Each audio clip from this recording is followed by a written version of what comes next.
The Bible is a wonderful book filled with some incredible stories. But even if we believe that all of those stories are true, how do we know that the stories that we have today match the originals? The New Testament was written 2,000 years ago, and the Old Testament thousands of years before that.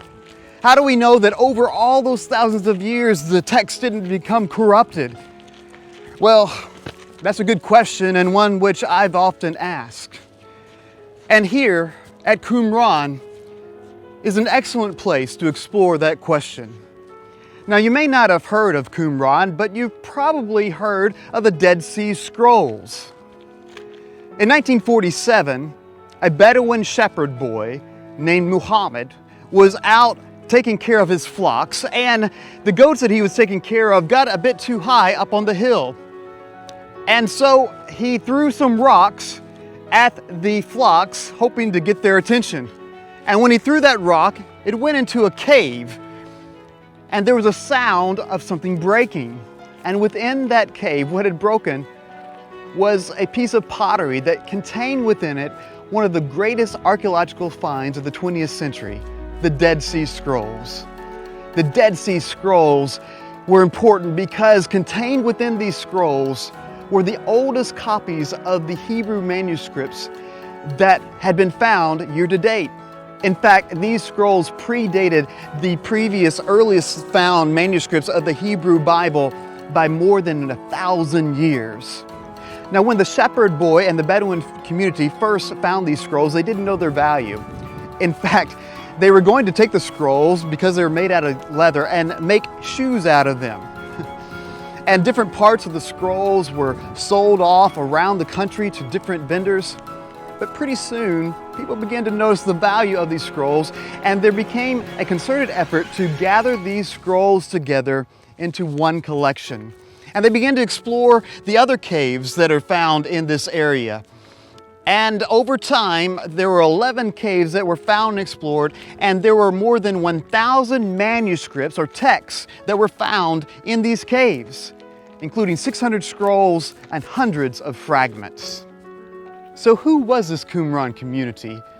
And why were there so many copies of the Hebrew Bible buried here in these caves?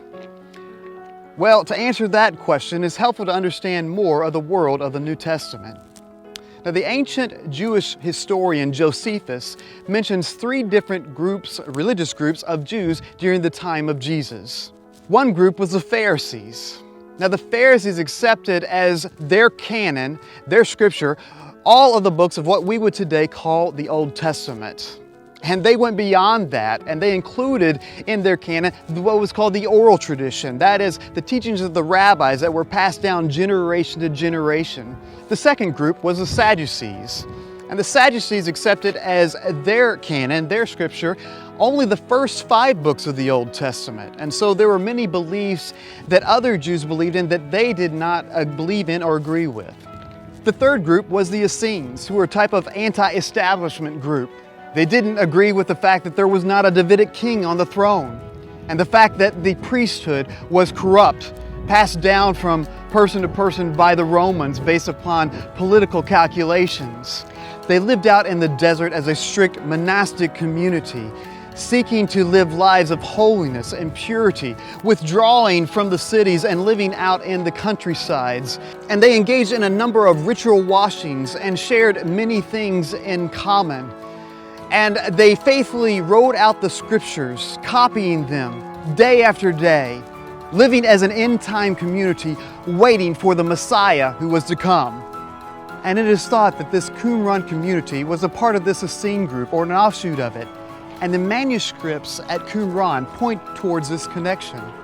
These manuscripts were an incredible find, not only because the Hebrew Bible was represented, but because every single book of the Hebrew Bible was represented except for the book of Esther. And there were many other significant writings as well, one of which was a great Isaiah scroll. The Dead Sea Scrolls has been called the greatest manuscript discovery of all time. And though this collection did not contain any books of the New Testament, they help us tremendously in understanding the world of the New Testament, and therefore they have great value for our faith and understanding today. There are several things about the Dead Sea Scrolls which help inform us on our faith journey. First of all, the Dead Sea Scrolls show us that the Jewish people were incredibly faithful in handing down the scriptures from generation to generation. At Qumran, there was a scriptorium, which is a scribe's room. And in this scribe's room, the Jewish scribes would go and they would copy down the scriptures day after day, year after year. And they had strict standards for this copying. And they must have followed those standards pretty closely, because when the manuscripts of the Dead Sea Scrolls were compared to the manuscripts that were being used hundreds of years later, they were virtually identical. Now, whether or not we believe the stories in the Bible to be true is a matter of faith. But we can believe and have faith that the manuscripts that we have today, the stories that are found in the Bible, well represent the originals.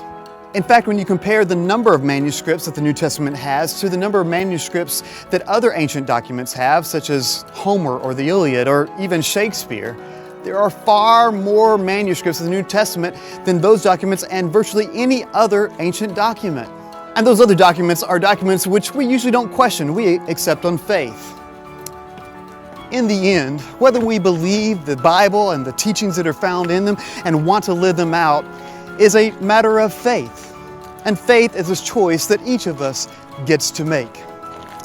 As for me, the discovery in the Dead Sea Scrolls has been incredibly faith-affirming, because it shows that this is an ancient document that perhaps God has safeguarded throughout the centuries to help us know how to better live and serve and have a full and happy life. And how about you? How has the Dead Sea Scrolls discovery helped your faith? And what questions do you still have? We're all here to help one another on this journey of life.